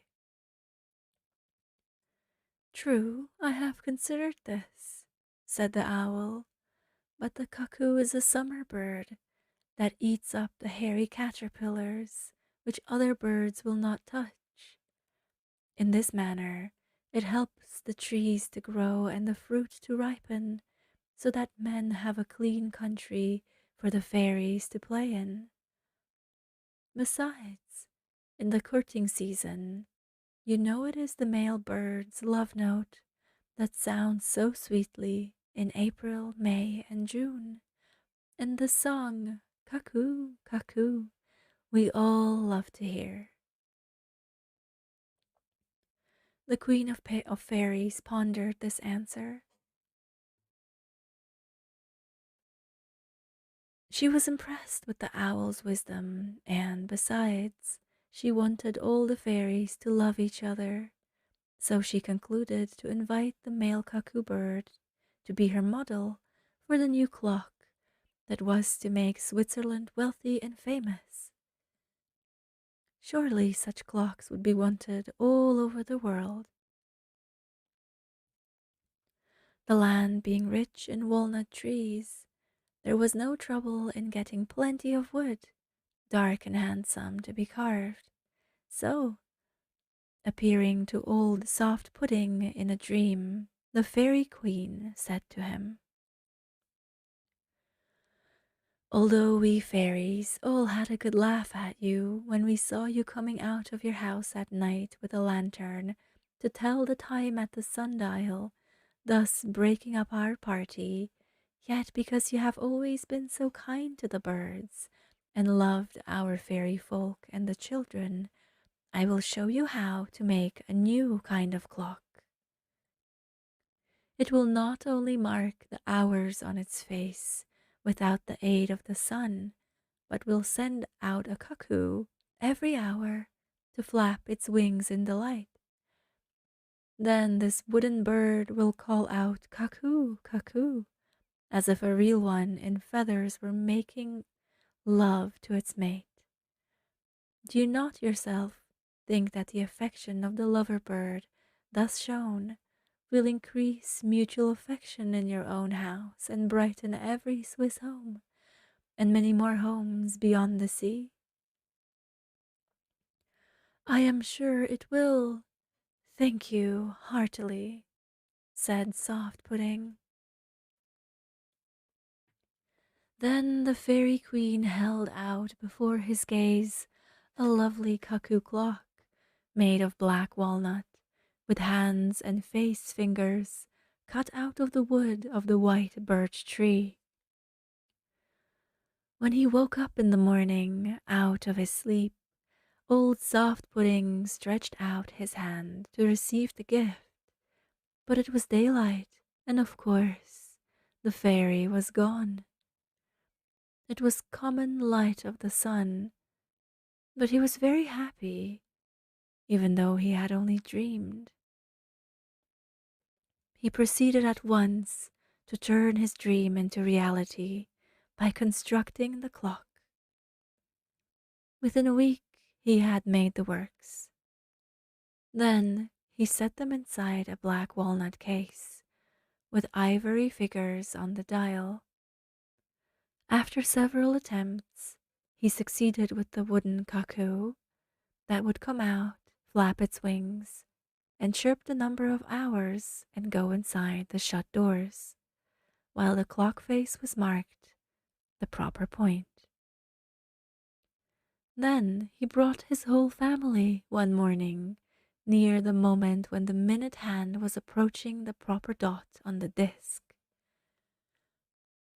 What was their surprise when, without anyone touching the little black house, which was set on the wall, the doors flew open and out strutted a cuckoo, flapping its wings. It chirped out 10 times and then bowed, went into its box again, and the little doors shut. The children all clapped their hands, and the mother embraced her husband in joy. By and by, for ivory, which was very costly, Mr. Soft Pudding used white birch for the clock hands. Then he set up a factory, and this gave work to many villagers, men and women, boys and girls. He soon made a fortune, and now no one called him Soft Pudding, but everyone saluted him with a title of respect. When he died, he left his wealth to his family. To this day, his cuckoos flap their wings and salute the hours in every land.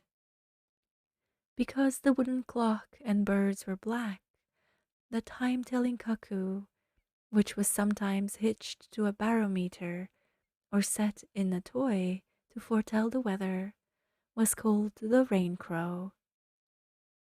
But with this beginning, made by the cuckoo clock, Switzerland became a land of clocks, watches, and musical boxes. And that is the end of the story.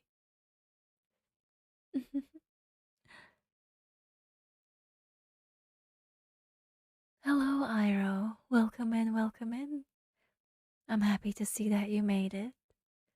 We have one more story ahead of us for tonight, so no worries. You're not all that late. It's quite all right. Do you have a warm beverage for yourself? Indeed, that is a good question. I hope everyone has something nice and pleasant to drink.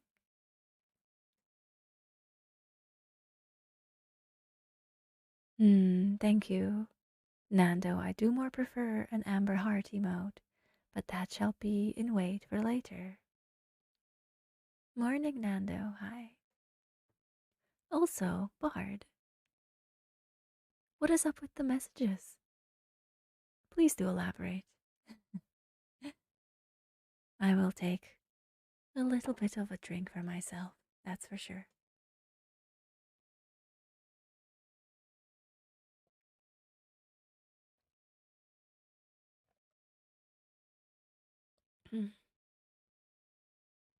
I hope that this week, or maybe the next one, I would love to get some boba for myself.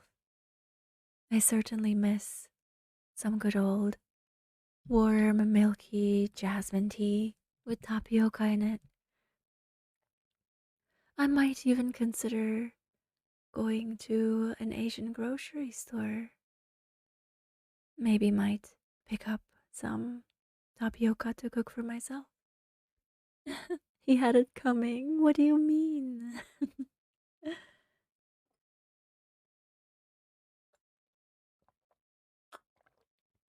Is our old man Dice not simply here to enjoy himself with a good story? I also miss boba, it's been so long. Yes. Every day I miss that one amazing boba shop near my old home. That was such a special treat to me. I genuinely do not think any other shop was able to come close to the delight they were able to whip up for me. My heart yearns for such a treat every day. But that's okay because instead I have all of my sweethearts here, and you are all an even dearer treat to me. So I think I will read one more story to you. Story number 10, The Castle of the Hawk. Mhm. Gosh, and people say my speech is too purple? What does that mean, LJ? That your speech would be too purple? I've not heard of that one before. All right, get cozy, my sweethearts. We have one last story for tonight. And by now, I hope you have all fallen asleep, or are at least nice and cozy and comfortable.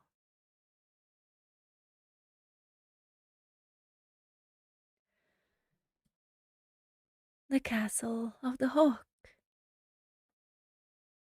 The hawk is one of the children of Asia, the mother continent, in which almost all the fairy tales were first told. From the beginning, this sharp eyed bird of prey has had the reputation of being very cruel and of eating up the little birds. It has a curved beak, terribly sharp talons, and very large and strong wings. The young fowls in the barnyard are afraid even of the hawk's shadow, and they quickly run to cover. For the hawk, sometimes called a falcon, can fly up very high and then swoop down on the small or tame birds, kill them at once, and carry them off. Little chickens, to be safe, had better run at once under the wings of their mothers. Sometimes the old hen faces the falcon so bravely that she can save her brood and fight hard until a man comes with a gun and drives off this pirate of the air. In Switzerland, they call the big hawk the mountain condor or the robber bird. It seizes many a lamb, kid, or puppy, and its nest is, most of the time, built in the midst of bones. In the Far East, before rifles were invented, falcons were kept, fed, trained, and taught to hunt such birds as the crane, pigeons, ducks, geese, and barnyard fowls, and the many little feathered fellows that lives in the woods and swamps.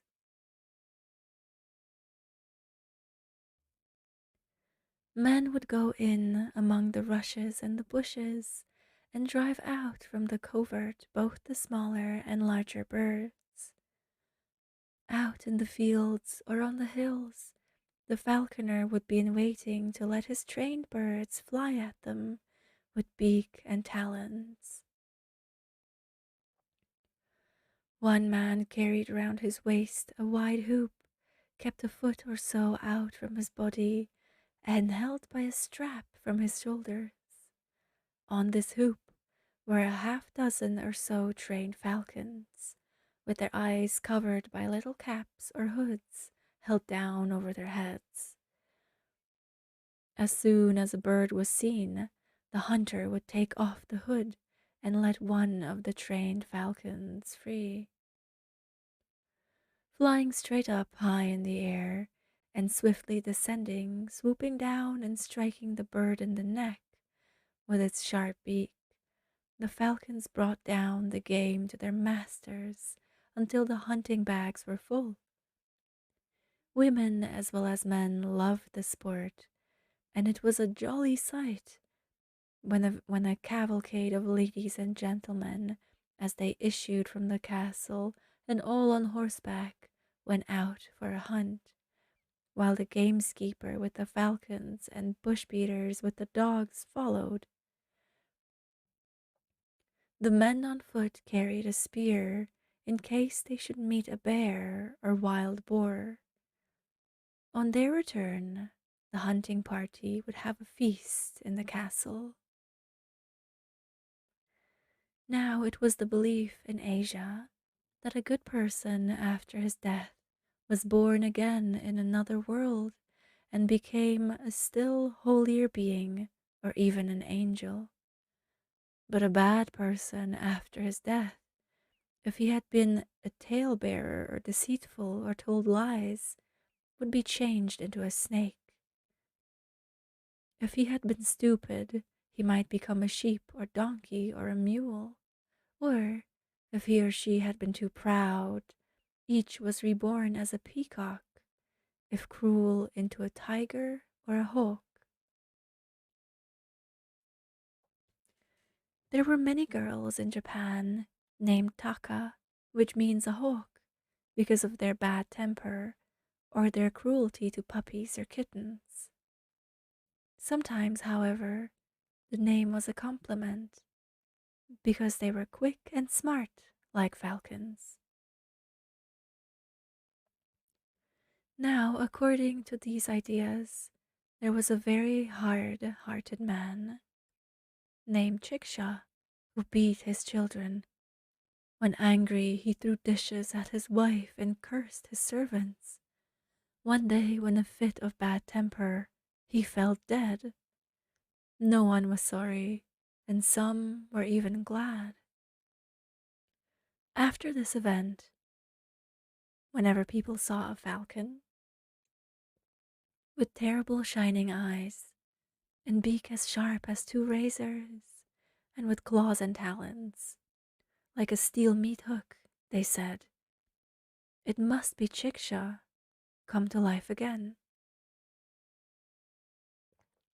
Then they all ran out of their houses to see a thing so wonderful. After they had become used to the sight, they noticed one day that the terrible creature had unfolded its wings, spread them out wide, and flown westward. After a while, this falcon had soared so high and so far that in the distance it became nothing more than the speck on the blue horizon.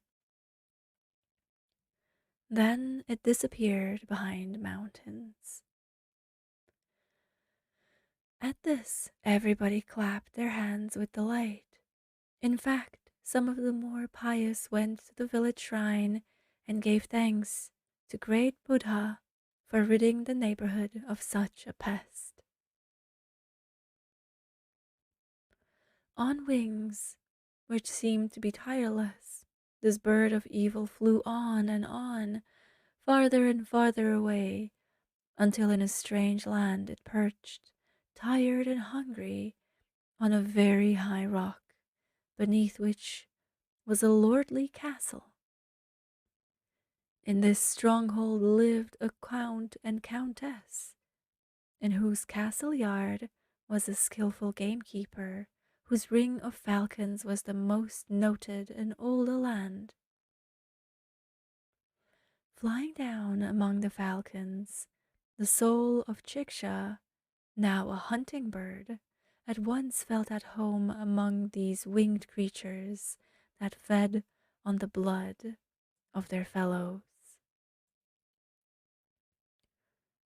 When taken out on hawking expeditions, few even of the strongest falcons equaled and none excelled Chicksha in striking down what the good Saint Francis called our little brothers of the air. So Chicksha became the favorite of his owner, the Count. But one day tired of being hooded and kept inactive in the cages, in the castle yard, or when taken out on the hoop, and often, when hooded, kept from having the chance to kill and cause suffering. Chicksha the falcon leaped up from its keeper when its cap dropped off and flew away. Proud of its freedom, the bird never stopped until it perched upon a mountain named the Wolpelsberg in Switzerland. On this lofty pinnacle, far above the river torrent in the Air Valley, there stands today a lonely ruin, which is all that is left of what was once a spacious and magnificent castle. Meanwhile, the Count, who was loath to lose his best bird, went off to hunt for his lost favorite, hoping at every climb to find his prize. He went up higher and higher into the forest. Emerging from the woods, he caught sight of the hawk resting on the jagged rock. Approaching stealthily, he put out his hand, captured the bird, and quickly slipped the hood on its head. On turning his eyes to survey the scene, the Count had before him a splendid view of the grandest scenery upon which he had ever looked. It was the valley of the Air, with its wonderful glacier and ice-cold river, and its romantic wild and rocky gorge, where now are villages and hotels, while its healing sulphur baths are among the most famous in Switzerland. The nobleman at once felt that here was the spot on which to build his castle. Returning home, he summoned an architect, made his plans, and set about the enterprise. When he had finished it, he named the lordly structure Habsburg, which means the castle of the hawk. Here, one of the most renowned princely families of rulers, including kings and emperors that wore crowns on the heads, was founded. They took for their emblem a double-headed bird of prey, as if they would seize double the amount of land and oppress twice the number of people commonly ruled over by monarchs. It is astonishing how rulers in the past have chosen birds and beasts of prey as their symbols of the government, all so different from the Good Shepherd.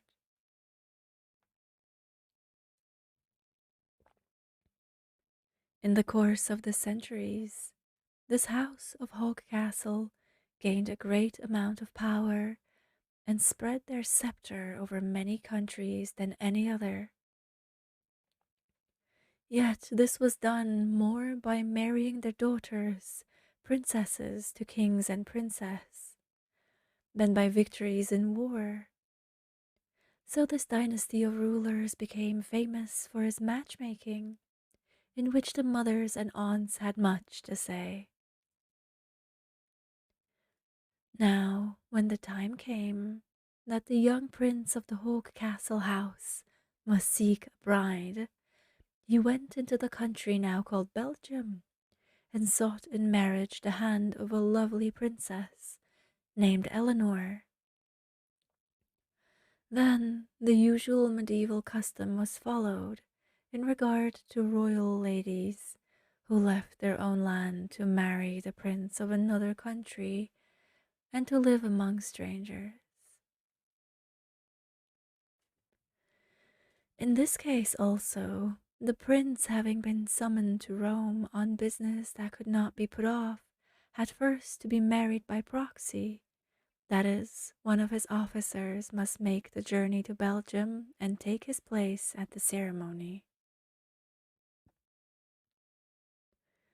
For while she, the promised bride, was perhaps the most beautiful of the princely daughters in all Europe, as she certainly was the richest heiress, he, the betrothed groom, was one of the poorest of titled rulers. There were beggar princes then, as well as wealthy ones, and the needy bridegroom wanted to use some of the money of her dowry at once, for he was hard pressed to pay his debts. So he sent one of his high officers into Belgium. The ceremony was one of great magnificence, like a pageant. It was held in the largest hall of the palace, which was brightly lighted by hundreds of candles, and the walls were hung with tapestry in brilliant colors. A train of bridesmaids brought in the princess, arrayed in her fairest robes and decked with jewels. Then the prince's officer, who in his splendid garments was in uniform with decorations for the occasion, like his master, and looked like him, came in the hall. He had on his head a crown, and at his side a sword, spurs on his boots, and jewels on his breast. He took his place on the right, for the bride must always be near the husband's heart. In each corner of the room was a sentinel in armor and with his sword drawn. Then a notary appeared. He was in his scarlet robes of office, with the legal documents in hand to secure the signatures. The witnesses were ranged around the hall, and nuptial service was read. The wedding was made legal by the loyal officer making answer for his august master, and the notary writing a record, attested by witnesses. The next day, attended by her ladies in waiting, her maids, cooks, and serving women, the princess travelled in state to the frontier at the Rhine. In a great house, standing on the boundary line, half in Belgium and half in France, the preparations were made by which the princely daughter ceased forever to be a Belgian maiden. After this ceremony of disrobing, she was ever afterwards to be an Austrian wife, for this was the time when the Habsburgs ruled over Switzerland, in which epoch was the story is told of Gessler and William Tell. In one room she left behind her old wardrobe and whatever was Belgian. She then stepped into the next room, which was all Austrian in its furniture and treasures. It was full of dainty clothes, fluffy and gauzy for summer wear, the time of flowers. But there was also more, and plenty of garments that were fur-lined for winter warmth, with garments for wear next to the skin that were white as an edelweiss, and thicker wraps for her body that were crimson and purple like the alpine rose. She was met by the Swiss chaperone, and maidens awaited her, who completed her costume. Then she stood forth as a bride, ready for the other ceremony of wedding, which took place in the cathedral, where, with bell and book and the holy bonds of matrimony, they were to be joined by the bishop. There the prince met his lovely princess, and the two were married, and they and their children lived happily ever after. And that, my darlings, is the end of the story. And it was the last story for tonight as well. I have to say, I quite enjoyed myself, and I hope that you did too.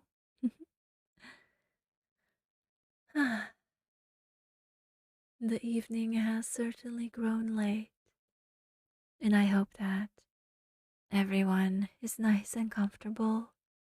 And if it is evening, I hope that you are all ready for bed, or to at least take a nice rest. Thank you for the stories. Oh, well, thank you so much, everyone, for being here and listening to me. Thank you for the hydrate and stretch. And, for the knife dice. Did you try to make Bard's sweet care package a threat? Like I better hydrate and stretch? I'll do it, I'll do it. Have to make sure that my back is all in order. You know how it is with these old bones. They creak and they hurt, but I will always look after myself. After all, I must be in my best shape to be here for you.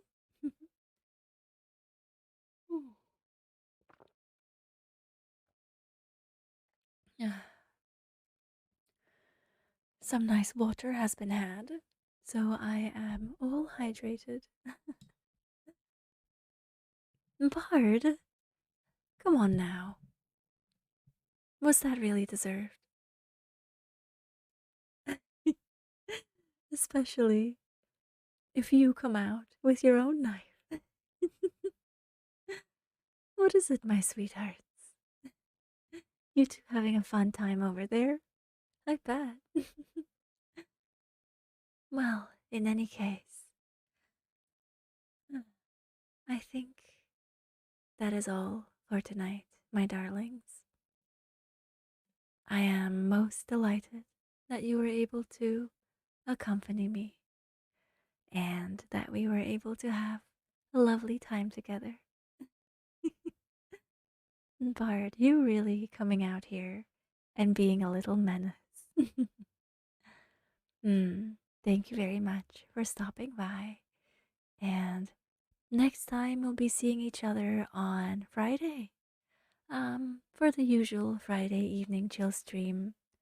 I have yet to decide what I wish to play, but it might be a little bit of Garden Galaxy, or perhaps a little bit of Core Keeper, or maybe both, depending on what I feel like doing on that day. Or, if I'm feeling particularly adventurous, I might even start playing Graveyard Keeper. Because that one looks spicy and fun and kind of cute, I'm not gonna lie. So, yeah, we'll see. Friday will be a very nice, chill evening stream. And then also on Saturday, I decided to try out a little bit of an earlier stream. For me, it will be 9 in the morning, so I might be a little bit of a sleepy pine, but I think we'll have fun. I will be playing Genshin on Saturday because it is about time that we did that. And I got back into the swing of playing Genshin because, as everyone knows, Alhaitham is out now. So, if there's one thing I always wanted to do is do my wishing live, and I am certainly holding out until then. So, my sweethearts, I hope you have had a most wonderful evening with me. And I think that might just be it. I think we might just quite happily end our stream here. Um, should we raid somebody? Ooh. There's a name that I haven't seen in quite a long time who we might go say hello to, and that is one Zephyria. Why not? She seems to be out there playing the good old Valorant. Ah, yes. The, one of the Overwatches. You know, huh? I have to say, um, I don't know much about these shooting games, but, you know, I think people who do it are pretty cool. Alright, gamers, let me just create our raid for lovely, lovely Safi. And, bring her all of my light and love, as well as yours. So, my darlings, as I like to say, have a lovely evening and keep cozy. And remember, my eternal light will be with you always.